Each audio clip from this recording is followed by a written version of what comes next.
नमस्कार मित्रांनो, मी आहे अथर्वा मेटकरी अर्थात व्यंकटेश. आजचा व्हिडिओ बनवण्याचं कारण विशेष आहे, कारण तुम्हा सगळ्यांना मला एक माहिती सांगायची होती. व्यंकनाट्य एक नवीन नाट्य घेऊन येतोय. त्याचं नाव आहे जनावर.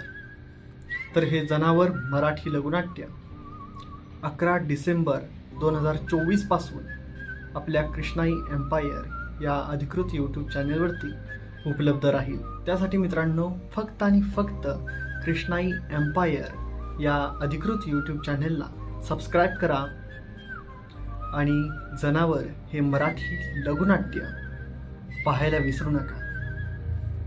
धन्यवाद.